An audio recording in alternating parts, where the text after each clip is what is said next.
사사기 21장 25절 말씀, 제가 읽는 성경으로는 구약성경 401쪽입니다.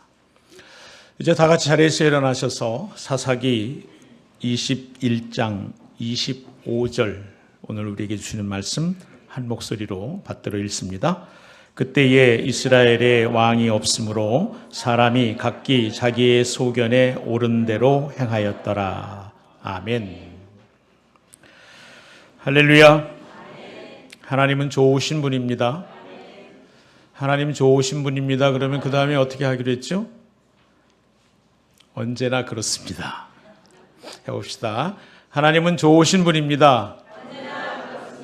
하나님은 좋으신 분입니다. 하나님은 좋으신 분입니다. 아멘입니다. 그래서 우리가 기도할 때에 우리가 좋아하는 것이 아니라 우리에게 좋은 것으로 응답하십니다. 하나님은 좋으신 분입니다. 우리에게 말씀하실 때에도 우리가 듣고 싶은 말씀이 아니라 우리가 들어야 할 말씀을 말씀해 주십니다. 하나님 좋으신 분입니다. 오늘 우리는 그 좋으신 하나님께 또 이렇게 고백하고 선포했으면 좋겠습니다. 하나님이 옳으십니다. 하나님이 옳으십니다. 그 다음엔 어떻게 하는 거예요? 하나님이 옳으십니다. 언제나 옳으십니다. 언제나 그렇습니다. 다시 한번 해봅시다. 하나님이 옳으십니다. 언제나 그렇습니다. 하나님이 옳으십니다. 언제나 그렇습니다. 하나님 당신이 옳습니다. 언제나 그렇습니다. 아멘입니다. 아멘이지요? 하나님 언제나 옳습니다.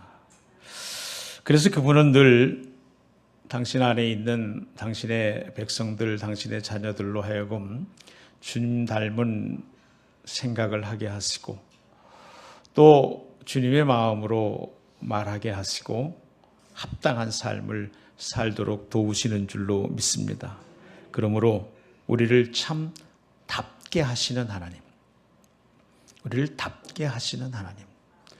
요즘 단풍이 예쁘고 참 세상에 좋은 건 많지만 여러분 어떤 게 가장 좋고 아름답나? 제게 물으면 저는 다운 것이다 이렇게 답합니다. 다운 것이다.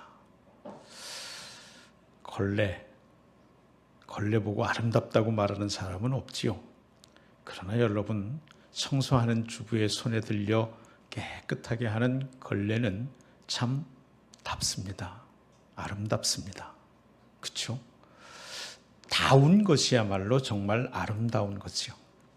다운 것이 아름다운 것입니다. 주님은 당신이 전적으로 언제나 옳다고 고백하는 사람들을 답게 만드시는 줄로 믿습니다. 그러므로 우리는 그분께 순종할 수 있는 믿음을 기꺼이 원하게 되는 거죠. 이 땅에 살아가는 동안 배울 것도 많고 할 일도 참 많습니다. 세상은 넓고 할 일은 많습니다. 그런데 그 어떤 것보다도 하나님을 바르게 알고 하나님을 잘 믿고 하나님을 사랑하는 것만큼 더 중요한 것은 없음을 믿습니다. 주님을 참으로 두려워할 대로 두려워하고 하나님을 전적으로 의지하며 살아가는 이에게 하나님은 놀라운 복을 약속해 주셨습니다. 시편 31편 19절은 이렇게 노래합니다. 함께 읽어볼까요? 주님을 경외하는 사람에게 주시려고 주님께서 마련해 두신 복이 어찌 그리도 큰지요. 주님께서는 주님께로 피하는 사람에게 복을 베푸십니다. 사람들이 보는 앞에서 복을 베푸십니다. 아멘. 하나님을 경외하고 하나님께 피하는 자들에게 하나님은 가장 좋은 것들로 준비해 두시고 그 복을 베푸시는데 사람들이 보는 앞에서 베푸십니다.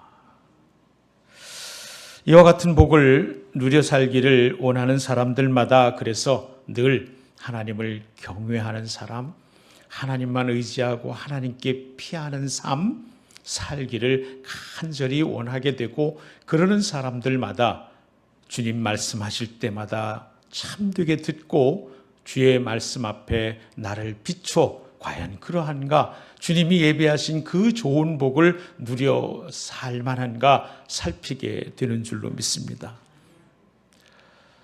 우리가 가진 지식은요, 해석합니다.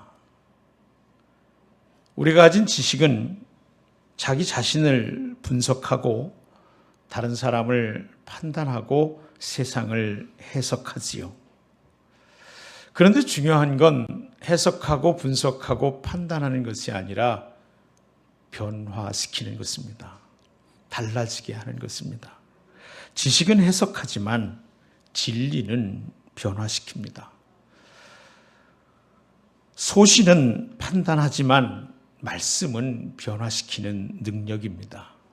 그래서 여러분, 변화시키는 힘, 우리로 날마다 하나님의 그 예비하신 은혜를 덧입고 살도록 우리를 날마다 새롭게 하는 참된 힘은 오직 진리의 그리스도께 말씀의 진리의 영이신 성령 안에 있는 줄로 믿습니다. 해석하고 분석하고 판단하는 것이 아니라, 그런 지식의 사람이 아니라 날마다 변화되고 또 변화시키는 선한 영향력이 있는 사람으로 살아가는 우리가 되기를 주의 이름으로 축복합니다. 그래서 우리의 믿음을 오늘도 말씀 앞에 비춰보기를 원하는 겁니다. 우리의 소망을 새롭게 하실 주님을 기대하면서 우리 자신이 참 말씀 위에 서 있는가? 나는 내 삶을 믿음으로 반응하며 사는가? 그렇지 못하다면 과연 어찌해야 되는가? 오늘 하나님은 우리에게 그 말씀 주시기를 원하십니다. 그래서 우리의 믿음을 항상 언제나 오르신 하나님 앞에 비춰보기를 원합니다. 그렇게 될 때에 우리는요, 참 바르게 하시는 하나님의 은혜를 통해서 놀랍도록 우리의 낙심된 마음이 회복되는 은혜를 경험하게 될 줄로 믿습니다. 진정하게 참되게 우리를 위로하고요, 우리를 힘있게 하는 것은 그 아프고 심지어 상처받은 영혼을 치료하시는 능력은 우리를 깨우치사 바르게 하시는 성령의 은혜 안에 있는 줄로 믿습니다. 뭔가 여러분, 괜히 마음을 짓누르고 있는 짐 같은 게 있습니까? 왜 이렇게 힘들지? 뭔진 모르지만 이렇게 개운하지 않지? 뭔가 매인 것 같고 묶인 것 같고 눌린 것 같은 심령들이 있습니까? 오늘 하나님은 특별히 그런 분들을 만나주시기를 원합니다. 진리 안에 자유케 하시는 은혜가 있는 줄로 믿습니다. 진리를 알지니 진리가 너희를 자유케 하리라. 성경 말씀이 우리를 자유케 하는 능력입니다. 말씀이 우리를 치료하십니다. 성령이 우리를 깨우치십니다. 성령이 우리를 자유케 하고 말씀이 우리를 자유케 합니다. 성령이 우리를 기쁘게 하고 말씀이 우리를 참 기쁘게 하는 줄로 믿습니다. 성령이, 말씀이 우리를 행복하게 합니다. 그래서 오늘 말씀 앞에 서길 원하면서 한 가지 분명하게 하고 싶은 게 있습니다. 주님이 주실 그 자유케 하시는 그 은혜를 누리기 위해서 믿는 우리에게 돌파해야 할 신앙의 임계점이 있다는 사실입니다. 믿는 우리에게는 반드시 뛰어넘어야 할 분기점이 있다는 거예요. 믿는 우리에게는 분명히 차지하고 있어야 할 진지가 있다는 말입니다. 이것은 빼앗길 수 없고 타협할 수 없습니다. 왜냐하면 참신앙과 거짓신앙을 구분짓는 지점이기 때문에 그렇습니다. 여러분, 예수님이 오실 때에 도무지 나는 너희를 알지 못하노라 라는 음성을 듣게 될 이가 있다고 말씀하셨습니다. 그런데 그들은 교회 밖에 있는 이들이거나 믿는다고 생각하지 않는 사람들이 아니란 거예요. 믿는 이들을 향해서. 그리고 믿음도요, 참 믿음이 있고 거짓 믿음이 있습니다. 구원받는 믿음이 있고 구원 얻지 못하는 믿음이 있다는 사실이에요. 오늘 우리의 믿음에 이 타협할 수 없는 이 진리 안에 우리가 거하는, 그래서 우리 안에 늘 뭔가 이렇게 묵직하게 누르는 것만 같은, 믿음 생활한다고 하면서도 그렇게 기쁘지 아니한, 믿음 생활하면서도 뭔가 자꾸 매인 것 같은 그런 삶의 문제들이 오늘 이 아침 온전하게 해결되고 해결함 받는 은총의 시간이 되기를 주의 이름으로 축복합니다. 왜냐하면 오늘 함께 하실 말씀은 아주 근본적인 문제거든요. 단순한 행동의 문제가 아니라 구원의 문제입니다. 구원을 확증하는 문제다, 그런 얘기입니다. 그것을 우리가 자주 쓰는 말로 계속해서 마음을 달라 하시고 마음을 달아오신 매주 주신 하나님의 은총의 말씀을 나눌 때 쓴 표현대로 하면 나름대로 소신껏, 이것과 말씀대로 순종함, 이것의 차이입니다. 나름대로 소신껏, 말씀대로 순종함, 이것이 갈라지는 분기점이고 임계점이고 차지해야 할 진지입니다. 믿음의 참된 여부를 갈라놓는 지점이다, 그런 얘기입니다. 반드시 돌파해야 할 지점이기도 한 거죠. 다른 말로 하면 나의 주인은 누구인가? 나의 주인은 누구인가? 여러분, 내가 나의 주인일 때, 그때 열심히 살아가는 사람들의 말이 나름대로 소신껏입니다. 나름대로 소신껏 사는 사람들은요, 일정 정도의 성취도 있고 존경도 있습니다. 나름대로 소신껏 살아가는 사람들은 인정도 받기도 하고 또 모델이 되기도 합니다. 그런데 믿노라 하면서도 나름대로 소신껏 살아가는 사람들은 여전히 믿노라 하면서도 내가 나의 주인된 삶을 살아가고 있다라고 하는 겁니다. 예수님을 주님이라고 부르면서도 여전히 주인은 그분이 아니고 내가 되어 살고 있는 삶인 거죠. 참된 신앙이 아닙니다. 참된 신앙은 말씀대로 순종함입니다. 나의 주인이 글자 그대로 주님이신 예수님, 그분입니다. 그분의 말씀이 나의 삶의 절대적인 기준입니다. 그것은 다른 말로 하면 자기 부인인 거죠. 참신앙과 거짓신앙이라고 하는 책이 있습니다. 김혁익 목사님이라는 분이 지은 책인 그 책 가운데 보면 제가 한번 그냥 읽을게요. 이런 말씀이 있습니다. 자기 부인과 관련해서 성경적인 자기 부인은 이 세상의 쾌락을 즐기는 욕구들을 부인하는 것만이 아닙니다. 자신을 높이려는 자존심의 욕구를 거부하고 주님을 높이려는 마음을 가지는 것입니다.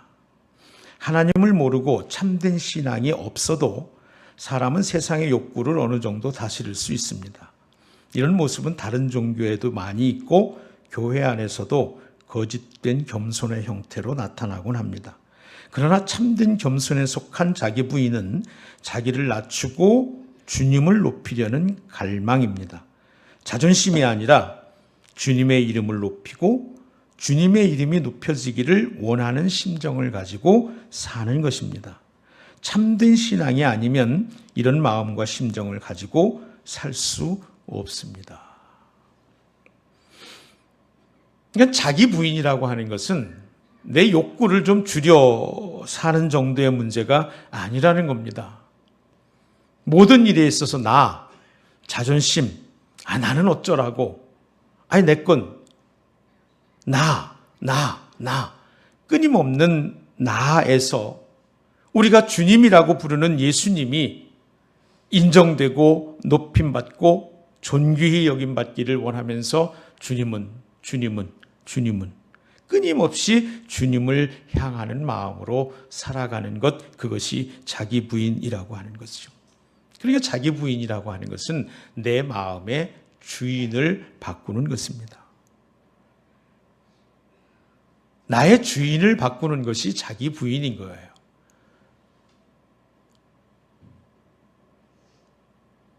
예수님으로 나의 주인 삼고 살아가는 것 말입니다. 이것이 다름 아닌 십자가를 통과한 복음을 가진 이요 나의 복음을 가진 사람들이에요. 다시 말해서 십자가에서 예수님이 내 죄를 위하여 죽으실 때에 죄진 옛사람 나도 함께 죽었다라고 고백하고 믿고 선포하고 여기며 사는 삶.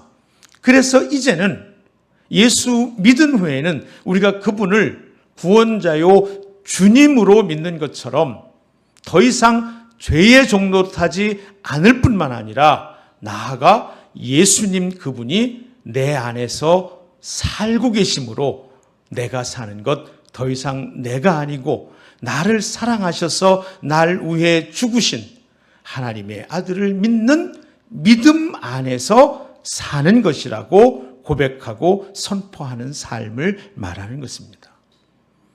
그분이 살고 있다는 것을 믿는 믿음으로 사는 것입니다.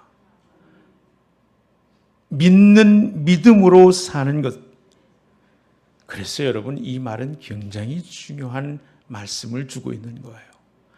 믿는 믿음으로 살지 못하도록까지 우리 자신의 모습은 구원받은 후에도 끊임없이 예수로만 주인 삼고 살지 못하는 모습을 보이고 갖는다라고 하는 것을 말합니다. 믿는 믿음으로 사는 거예요. 그렇게 여기고 사는 거예요. 나는 이미 옛사람이 예수님과 함께 십자가에서 죽었다고 여기고 살아가는 것입니다. 그 믿는 믿음으로 살아가는 것이에요. 이것이 얼마나 중요한지요. 여러분, 가인을 아시죠? 창세기 4장 5절 말씀을 함께 읽어볼까요? 시작. 가인과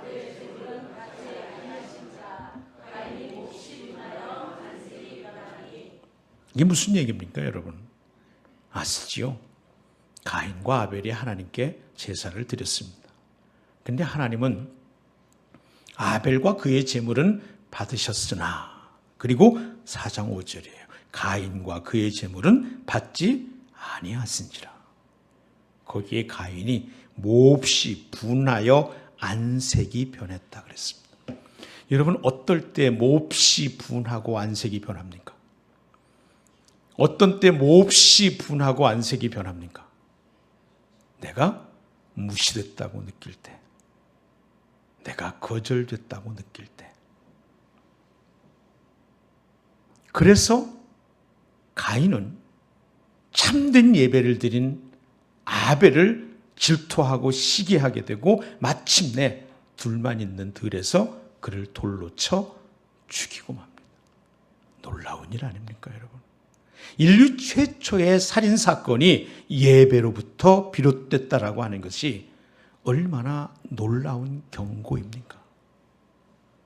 예배조차도 나를 위하여 드리고 있었다라고 하는 말입니다. 예배조차도, 하나님을 높여드리는 예배조차도 내가 중심이 되어 나를 나타내는 예배를 드리는 것이 인간의, 하나님을 떠난 인간 속에 잠재하고 있는 죄의 본성이라고 말씀하고 있는 것이죠.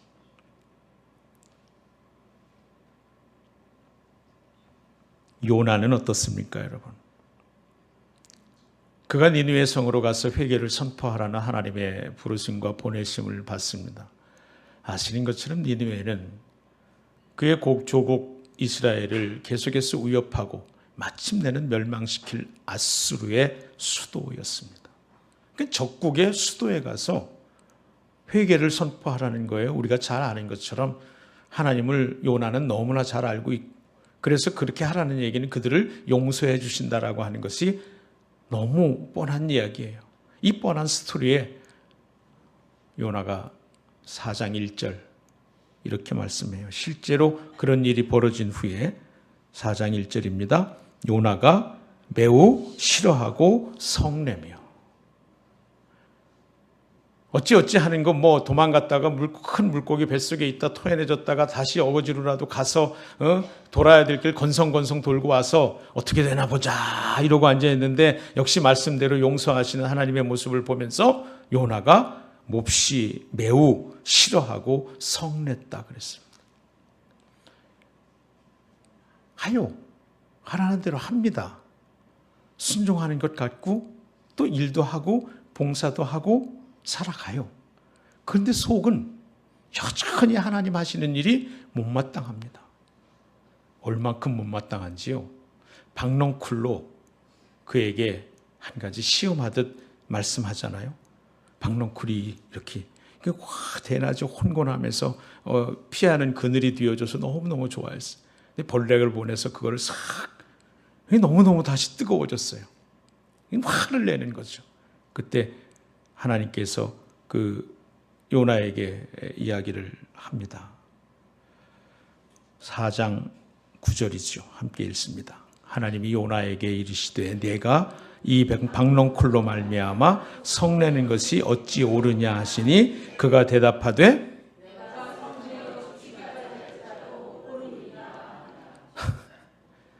성내는 정도가 아니라 내가 성내어 죽기까지 하더라도 옳으니이다. 아유 집사님, 권사님, 아유 성낼 일이 아닌데 그렇게 성내고, 목사님 내가 성내 죽어도 마땅합니다.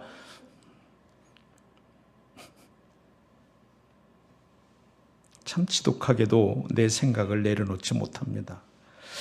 겉으로는 하라는 대로 잘 하고 있는 것 같지만 자기 중심은 끄떡하지 않는 것이죠. 이런 모습을 선지자 예레미야는 22장 21절에서 이렇게 말씀하지요. 네가 평안할 때에 내가 내게 말하였으나 네 말이, 함께 읽습니다. 나는 듣지 아니하리라 하였나니 내가 어려서부터 내 목소리를 청종하지 아니함이 내 말 안 듣는 게 습관이래요. 왜요? 그 이전에 말 안 듣겠다고 작정을 했어요. 말 안 듣겠다고 작정을 했어요. 그러니 사는 게, 하나님 말씀 안 듣는 게 습관이 되어버렸어요. 습관은 어떤 게 습관이에요, 여러분? 전혀 의식하지 않아도 나오는 것이 습관이죠. 무섭지 않습니까, 여러분? 어떤 습관을 들이지 못해 하나님 말씀 듣지 않는 게 습관이 되어버렸을까요? 42장 21절에서 다시 이렇게 말합니다. 너희 하나님 여호와께서 나를 보내사 너희에게 명하신 말씀을 내가 오늘 너희에게 전하였어도, 시작, 너희가 너희 하나님 여호와의 목소리를 도무지 순종하지 아니하였은즉. 그냥 한 번 순종하지 않은 게 아니라 도무지 순종하지 않은. 다 자기 기준을 가지고 있어요. 그 고집스럽게 살아가는 모습을 성경은 말씀해 주고 있습니다. 처음 살인이 예배로부터 비롯됐다라고 하는 이 무서운 경고. 우리 안에 죄된 본성이 얼마나 지독한지, 우리의 죄된 본성이 얼마나 지긋지긋한지, 정말 우리는 그야말로 죄 덩어리라고 하는 사실을 뼈저리게 느끼며 살아갑니다. 목사된 제가 그렇습니다. 하나님의 감동이 내게 있어 정말 그렇게 해야 되겠다 하지만 막상 또 그 상황에 들어가면 습관 따라 행하고 있는 나를 발견합니다. 때로는 누군가를 비난하기도 하고 판단하지만 똑같은 여건과 상황이 되면 나도 그렇게 할 거라고 하는 생각을 내가 모르지 않습니다. 그래서 더 핏대를 올리고 비난을 합니다. 정말 지긋지긋한 죄덩어리, 이 그야말로 어느 분의 표현대로 죄장아찌 같은 죄로 아주 쩔어진 존재라고 하는 것을 우리 자신이 말씀대로 깨닫고 살지요. 오늘 본문 말씀으로 돌아가 주의 음성 듣기를 원합니다. 사사기 21장 25절 새 번역으로 함께 읽습니다. 시작. 그때에는 이스라엘에 왕이 없었으므로 사람들은 저마다 자기의 뜻에 맞는 대로 하였다. 그때에는 이스라엘에 왕이 없었으므로 사람들은 저마다 자기의 뜻에 맞는 대로 하였다. 자기의 뜻에 맞는 대로 하였다. 그때에 이스라엘에 왕이 없으므로 사람이 각기 자기의 소견에 옳은 대로 행하였더라. 사사시대를 요약하는 사사기의 마지막 장 마지막 절 말씀입니다. 이 말은 중의적이기도 하지요. 이제 이스라엘은 왕을 요구해서 왕을 세우게 될 거다라고 하는 역사적인 문을 다음 책을 열어놓는 그러한 이야기이기도 하고, 또 한편으로는 왕이 언제나 없었던 적이 없었다. 그런데 왕을 왕으로 삼지 않고 살았다. 이런 말이지요.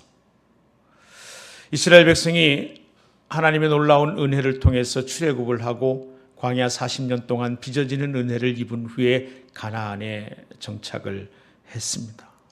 그 과정 중에 하나님은 수없이 많은 말씀으로, 또 신명기에서 다시 선포된 말씀으로 하나님은 반복하고 반복해서 그 땅에 들어갔을 때에 어떻게 살아야 되는지를 하나님 백성다운 길을 가르치고 또 가르쳤습니다. 그것은 다른 것이 아니었습니다. 그 땅에 가서 필요들 때문에 하나님을 저버리고 그 땅에 사람들처럼 우상을 섬기는 어리석은 짓을 하지 말아야 된다는 말씀이었습니다. 그런데 그 하나님의 경계는 보기 좋게 이스라엘에 의해서 무시되고 말지요. 들어가 살면서 그들은 목축하던 이들이 농사를 짓고 살게 됐습니다. 농경문화에 젖어 들어가면서 그들은 하나님의 인도하심, 하나님 유일하신 그분께 예배하고 경배하기보다는 그 땅에 풍요를 갖다 준다고 믿는 바알과 그의 짝 아세라를 섬기게 됐죠.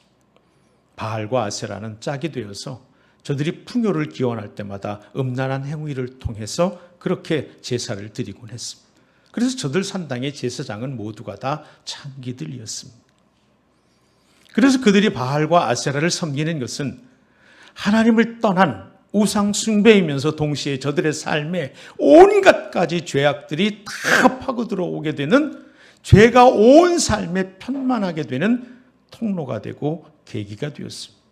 그래서 사사시대는 약 340여 년 동안 참 영적인 지독한 암울한 흑암시대를 지나게 되고, 벌어질 수 있는 온갖 죄악들은 이스라엘 가운데 행해지고 말지요. 왜? 자기 뜻대로 행했기 때문에. 왕이 없으므로. 왕이 없었던 적은 한시도 없었습니다. 저들의 참된 왕은 하나님이셨어요. 그런데 그 왕을 왕으로 인정하고 살지 않았다는 것이죠. 그분 왕을 내 왕으로 모시고 살지 않았다는 것이요. 수천 년이 지난 오늘 저와 여러분, 나의 왕은 누구입니까? 나입니까? 우리가 주님이라고 부르는 그분 예수님입니까? 내가 내 마음대로 내 뜻대로 사는 이유는요, 다른 게 아니라고 말씀해요. 왕이 없으므로. 나를 다스릴 자가 없어. 도무지 통제도 안 되고, 도무지 인도함 받지도 않고, 도무지 보호함 받지도 못하고, 내 뜻대로 살다가 지치고 상하고 깨어져도 도무지 인도함 받거나 보호함 받거나 회복시킬 그 어떤 힘도 갖지 못한 그런 채로 살아가기 때문이라고 말하는 거지요. 오늘 하나님이 우리에게 하시는 음성을 단순하고도 분명하게 정리해 듣기를 원합니다.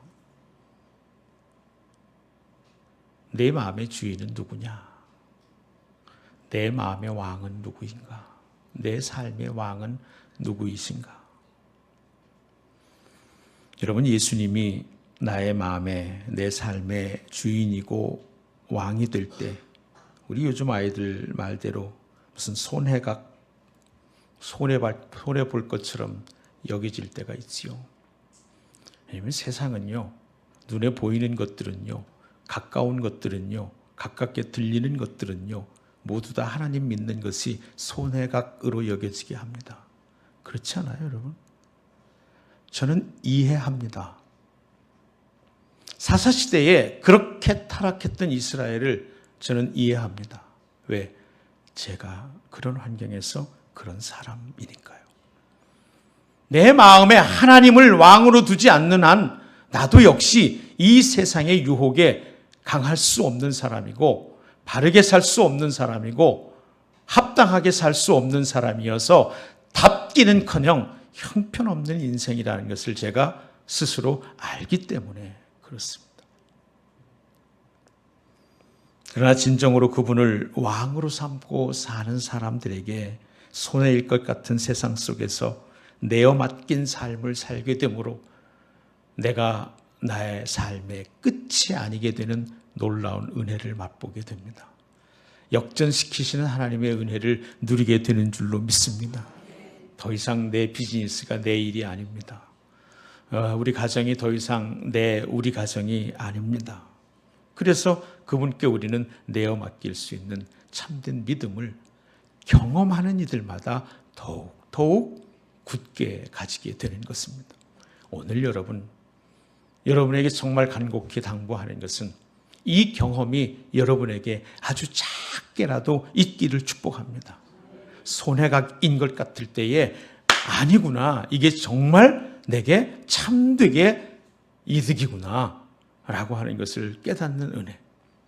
그것이요, 때로는 단기적으로는 꼭 물질로 보상이 된다는 약속 아닙니다. 성경 어디에도 그런 것 없습니다. 갑자기 막 건강해진다는 그런 얘기 아닙니다. 그러나 우리들의 삶에 여러분 경험해 보십시오. 제가 종종 병낫기를 위해 기도할 때 기도하시는 것 하나님 언제나 들으신다라고 하는 믿음 갖기 위해서 예를 드는 말씀이 하나 있습니다. 바울 사도가 그의 몸에 가시라고 불렀던 정말 없어졌으면 좋겠을 몹쓸 질고를 안고 살았지 않습니까? 그래서 그는 하나님께 3번씩이나 없애달라고 간절히 기도했습니다. 그런데 없어졌습니까? 안 없어졌습니까? 안 없어졌습니까? 그럼 응답 받은 겁니까? 못 받은 겁니까? 못 받은 겁니까? 그런데 기도는 응답하신다니 어떻게 된 일일까요? 우리는 압니다. 바울 사도의 그 기도 끝에 하나님이 하신 말씀, 내 은혜가 내게 족하다. 내가 약한 것에서 오히려 강하여짐이니라. 왜 그렇게 말씀하세요? 내가 받은 은혜가 너무 커서 자고해지지 않도록, 스스로 교만해지지 않도록 내가 둔 장치이니 네 연약할 때 내가 강하여짐이라. 내 은혜가 내게 족하다 하심으로 나는 이제 나의 연약한 것을 자랑하노니 내가 약할 때 그분이 강하여짐이니라. 없애달라고 3번씩이나 간절히 기도했던 그 질병은 그 순간 더 이상 병이 아니게 되었습니다. 고침 받았습니다. 그것은 하나님이 자신의 삶과 사역에서 강하여지는, 이제는 도무지 걸림이 아닌 디딤돌이 되는 치유의 순간이었습니다. 하나님은 우리에게 세상의 논리로 그렇게 말씀하시는 것이 아닙니다. 하나님 그분을 신뢰하고 그분을 왕 삼고 나갈 때에 그분은 우리가 보지 못하는 것들을 보게 하시고 우리가 깨닫지 못하는 것들을 깨닫게 하셔서 세상이 가려진 눈으로 그게 전부인 양 살아가는 세상 속에 우리의 믿음의 천정을 뚫어주시고 우리의 막힌 담들을 허물어 주셔서 독수리 날개치며 비상하게 하시고 못 보던 것 보게 하시고 깨닫지 못하던 것 깨닫게 하셔서 아하 아하 아하 끊임없이 우리들의 삶을 감격과 감동으로 기쁘게 하시고 행복하게 하시는 분인 줄로 믿습니다. 그러므로 나는 그분을 왕으로 삼기를 결단합니다. 내 자신의 연약함, 이길 수 있는 유일한 길은 예수님을 왕으로 모시고 사는 길임을 믿습니다.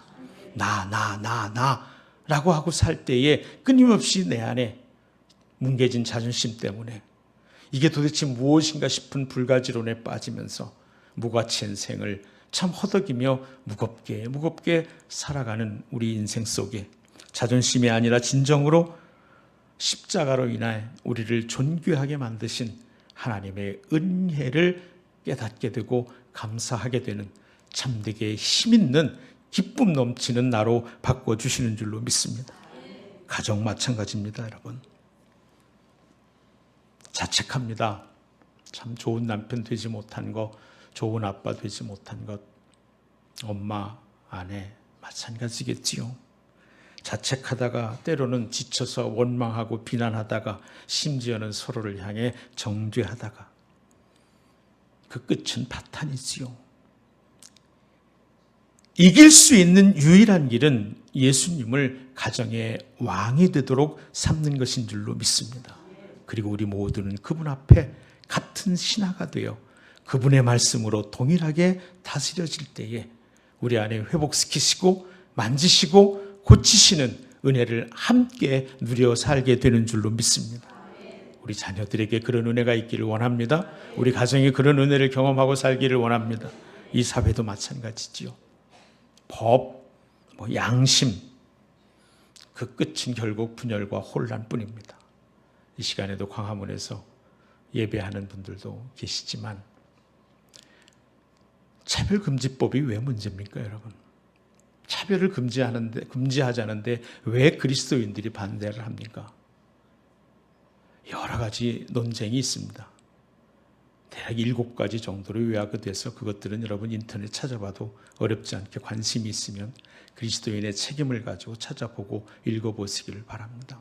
그런데 사실 핵심은 간단합니다. 이것을 찬성하고 반대하고가 아니라 차별금지법이 매 차별마다 그렇게 법률을 제정할 수 없어서, 물론 지금도 아시는 것처럼 장애인 차별금지법이나 이런저런 개별적인 차별을 금지하는 것들이 법으로 제정되어 있습니다. 그럼에도 불구하고 차별금지법을 만들려고 하는 사람들은 매 일마다 개별적인 금지법을 만들 수 없으니 포괄적으로 차별을 금지하는 법을 만들 수밖에 없지 않느냐 하는 겁니다. 일견 이해가 갑니다. 그런데 중요한 것은 그 가운데에 우리가 타협할 수 없는 일들이 숨어 있다는 거예요. 동성애자들에 대해서 차별을 금지합니다. 저는 사회적인 어떤 기회나 모든 것들에서 차별이 당연히 금지돼야 된다고 믿습니다. 그런데 이것이 갖는 효과는요, 점점 이 땅에서 동성애가 합법이 되고 지난 7월 달에 실제로 동성인 배우자의 건강보험이 인정이 됐습니다. 그렇게 점점 가다 보면요, 성경이 하나님이 엄히 금하고 있는 동성애를 합법화하는 길로 나갈 수밖에 없는 것이지요. 저는 모든 차별을 반대합니다. 모든 사람이 참으로 평등하게 하나님 앞에서 인권을 누리고 살아야 된다고 믿습니다. 그러나 아닌 건 아닙니다. 동성애를 하나님은 혐오하십니다. 그러지 말라고 하셨습니다. 그 길을 열어두는 일이라면 그것만은 피해야 된다라고 믿습니다. 어디에 있든 무엇을 하든 여기서 예배를 하든 그곳에서 예배를 하든 참으로 하나님의 마음이 흘러가고 또 그래서 이 세상 가운데 참되게 빛이 되는 그리스도인이 되기를 간절히 원합니다. 그것은 다름 아닌 바로 이와 같이 하나님이 아니라면 아닌 거예요. 하나님이 기라면 긴 거예요.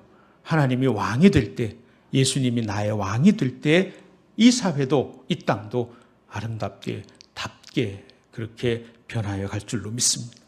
교회 공동체도 마찬가지죠, 여러분. 서로 다 다릅니다.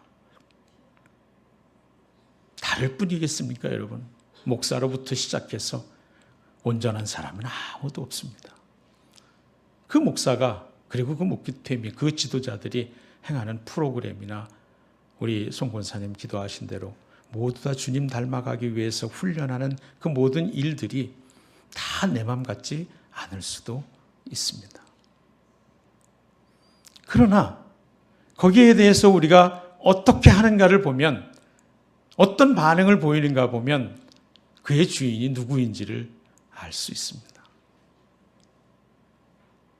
우리 권사님 기도한 대로 우리 모두가 그렇게 살 수 있기를 축복합니다. 하나님이 우리를 빚으시는 손길로 두신 것이라면 방법에서 또 이런저런 것에서 조금 마땅치 않아도 내 안에 왕이신 그분의 말씀에 순종하기를 주의 이름으로 축복합니다. 예수님을 왕으로 모실 때만 그게 가능해요. 예수님을 왕으로 모신 삶을 거룩이라고 말합니다. 예수님을 왕으로 모신 삶을 구별된 삶이라고 그렇게 말합니다. 그것은요, 해도 좋고 안 해도 좋은 일이 아니에요.